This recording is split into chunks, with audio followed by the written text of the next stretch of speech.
mà lấy chắc còn để nè cái chuột gan cái gắt cái yếm bơi en mà mua liền này cái để lấy Europe cái nào Africa cái America cái Canada cái Australia cái này chia nè cái để lấy pan cái cái mới chịu cái lẩu nữa cái nào đó cái chana ba cái mal gan để lấy con chín con nhal pus con để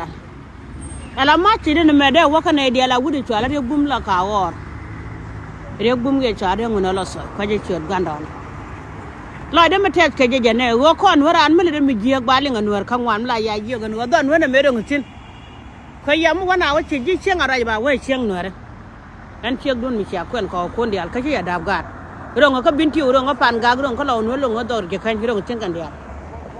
ala riêng bum thọ bây giờ nó quay trò là nó giờ là để mua gua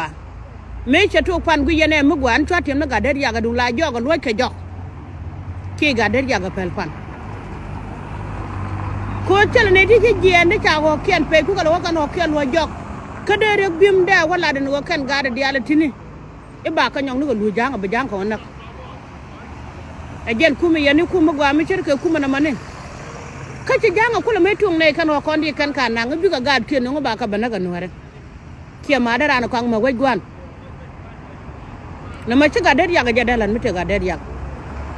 kia đây là chơi đấy thôi đây là đường phun gà đấy ya cái ngô đấy mới chơi cái chân mà chơi liu này còn mà chơi này cứ gì cho con người đấy đừng chơi cái chơi này để gì chứ nào chơi này để gì chứ nào ra mà chơi này là bên kho cái thằng mình đây nên thì đi Marial Galua còn Marial Galua mới chơi war raja là gà đấy ya cái này là kho con đốt mới chơi là nuôi jin mới chơi đi sụp đuôi đạp cái jin chơi ra mới sụp mới chơi đi sụp đuôi đạp jin chơi ra mới sụp bữa lúc con này cái nó cặp cái đấy rồi long quay giờ mới chơi là mà đây là jin đây là làm ở đầu điện